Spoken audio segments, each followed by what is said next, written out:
It started as a routine call, a noise complaint in the middle of the night from a quiet neighborhood.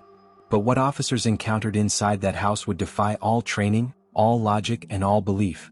These aren't just ghost stories whispered around campfires. These are documented cases that forced even the toughest officers to walk away, shaken and silent.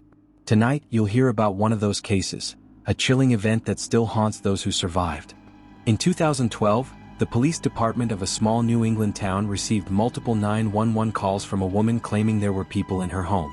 Not burglars, but people walking through the walls, laughing in whispers and scratching at the ceiling. Officers arrived to find a woman named Dana, pale and shaking.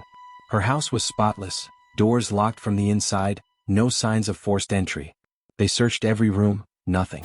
Just as they were about to leave, one of the officers noticed claw marks under the dining table, fresh, deep, and bleeding slightly at the edges. Yet no one, not even Dana, had any visible injuries. 2 days later, another call.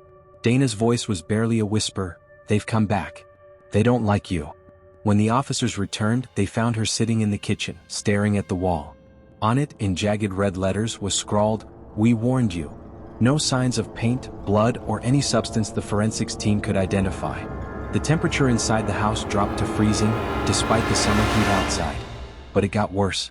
That night, one of the responding officers, Officer Ramirez, woke to find his bedroom door wide open, though he remembered locking it. On the mirror across the room, 3 handprints were smeared into the condensation. His own security camera showed no intruders, yet the footage glitched at 3:03 a.m., just before the prints appeared.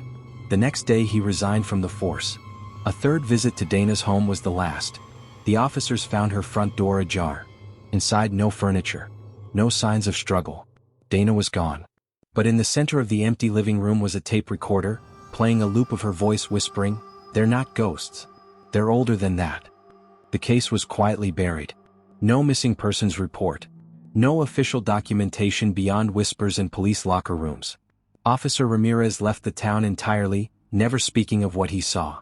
Others who entered that house reported hallucinations, nausea, and in one case, disappeared altogether. To this day, the property remains vacant. No one dares go near it after dark. And the strangest part? That house never shows up on satellite maps, as if it never existed. Some stories aren't solved. Some are simply abandoned, just like Dana.